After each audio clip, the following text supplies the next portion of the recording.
মাকে প্রণাম করে দিনটা শুরু করি। মনে একটা আলাদাই শান্তি পাওয়া যায়। জলহস্তিটা না প্রথমে ওই পাড়ে ছিল, বসেছি, ছবি তুলতে ইচ্ছে করছিল, ছবি ভিডিও করলাম। Good morning. তোমরা লাস্ট ব্লগে দেখেছো ঘন্টাখানেক আগে আমরা কলকাতা থেকে ফিরেছি। ট্রেনে অল্প আমরা একটু চা হালকা খাবার খেয়েছিলাম, আর বাড়িতে এসেও তাই একটু কেক, আর্যকে একটু দুধ খাইয়েছি। এবার চান করে রেডি হয়ে গেছি। আজকে দুপুরে লাঞ্চটা শাশ্বত বললো চলো বাইরে করি। সত্যি বলতে সবে সবে ফিরে রান্নাবান্না করতে যে খুব একটা ইচ্ছে করছিল তাও নয়, তাই রেডি হয়ে বেরিয়ে পড়লাম। তবে আজকে সারদা মায়ের জন্মতিথি, তাই প্রথমেই রামকৃষ্ণ মিশনে এসেছি। ভাবলাম মাকে প্রণাম করে দিনটা শুরু করি। মন্দিরে আসবো বলেই আমরা একটু তাড়াহুড়ো করছিলাম, মন্দির যেহেতু বন্ধ হয়ে যাবে। লাঞ্চের টাইমে এখনো দেরি আছে, তবে খুব ভালো সময় আমরা এসে গেছি, মন্দির খোলা পেয়েছি। বেশ খানিকক্ষণ ছিলাম, এরপরে মন্দির অবশ্য বন্ধ হয়ে গেল। এই পরিবেশটা না ভীষণ ভালো লাগে। চারপাশে বেশ খানিকক্ষণ আমরা ছিলাম, এক পাশে ভোগ খাওয়ানো হচ্ছে, আর চারপাশে দেখো কিছু স্টলও রয়েছে। আজকে মায়ের যেহেতু জন্মতিথি, প্রচুর মানুষ এসেছেন। খুব ভালোভাবে মাকে দর্শন করে, মাকে প্রণাম করে আজকের দিনটা শুরু হলো।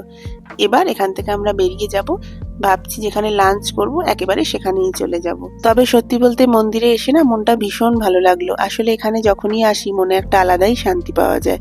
আর আমরা আজকে খুব ভালো সময় এসেছি। আমরা এলাম তার বেশ খানিকটা পরেই কিন্তু মন্দির বন্ধ হয়ে গেল। তো ওখান থেকে আমরা সোজা চলে এলাম পিএনএম মলে। আসলে এখানেই ভাবছি আমরা লাঞ্চ করব।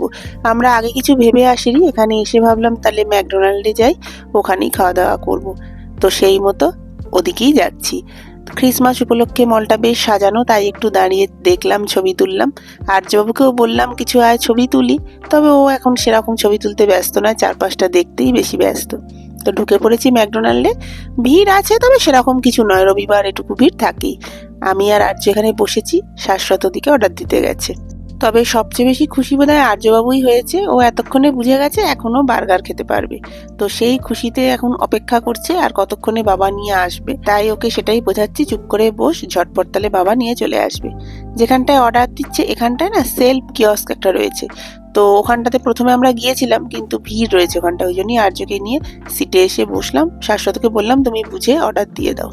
তবে অর্ডার দেওয়ার পরেও আমাদের প্রায় 15 মিনিট মতো অপেক্ষা করতে হয়েছিল। আর এই যে আমাদের খাবার এসে গেছে। 3টে ওই মিল আমরা দিয়েছিলাম। তো আর্য একটু এখান থেকে আলু ভাজা মানে ফ্রেঞ্চ ফ্রাইজটা খাবে, আর বার্গার তো রয়েইছে 3টে। আর এখানে 2টো কোল্ড কফি আছে আর একটা মিন্ট ড্রিঙ্কস এই ধরনের কিছু ছিল, আমার অতটা খেয়াল নেই আর। তো আমরা নিয়ে নিয়েছি 3জনই, দেখো।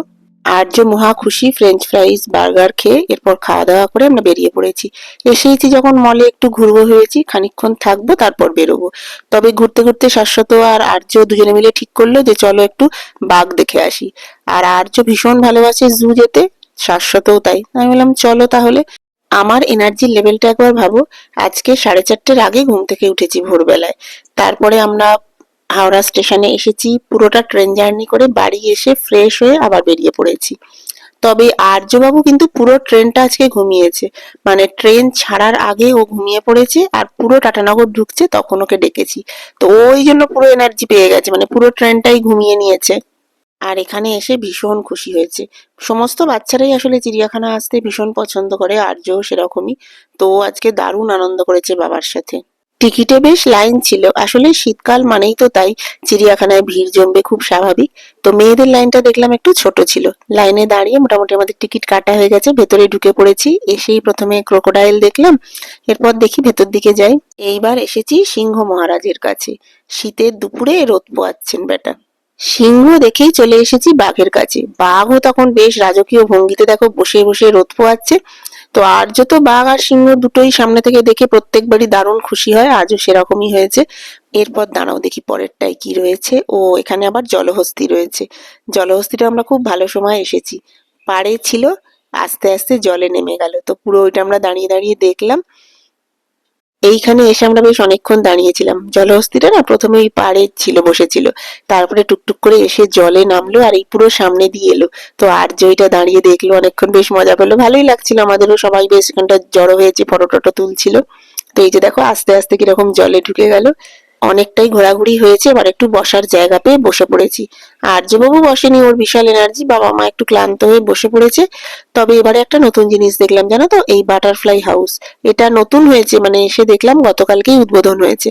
তো তো ভেতরে ঢুকলাম, সাজানো হয়ে গেছে, তবে ভেতরে ঢুকে হতাশ হলাম, এখনো বাটারফ্লাই আসেনি। আর্য তো খুব উৎসাহ নিয়ে ঢুকেছিল, তবে সাজানো গুছানো রয়েছে, হয়তো কাল পরশুর মধ্যেই আসবে, জানি না, নেক্সট বার এসে দেখতে পাবো। তো ভেতরটা বেশ ঘুরলাম, ঘুরে আবার বেরিয়ে পড়েছি। বাইরেটা বেশ সুন্দর করে সাজিয়েছে, স্বাভাবিকভাবে আমার একটা ছবি তুলতে ইচ্ছে করছিল, ছবি ভিডিও করলাম। আর আর্যবাবু এই যে বেশ কয়েকটা ছবি তুললো। এরপরে অবশ্য আমরা বেরিয়ে পড়েছি। এই চিড়িয়াখানাটা পুরোপুরি ঘুরে হেঁটে যদি দেখতে চাও তাহলে ওই ঘন্টা দেড়েক মতো লাগে।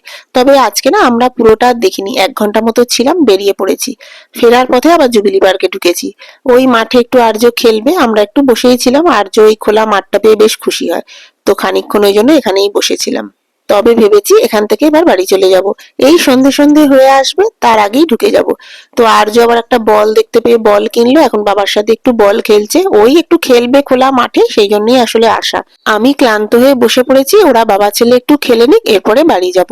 আর বাড়ি এসেই না 2 কাপ চা করে বসে পড়েছি, বেশ ঠান্ডা, দুজনেই দেখো কম্বলের ভেতর ঢুকে গেছে।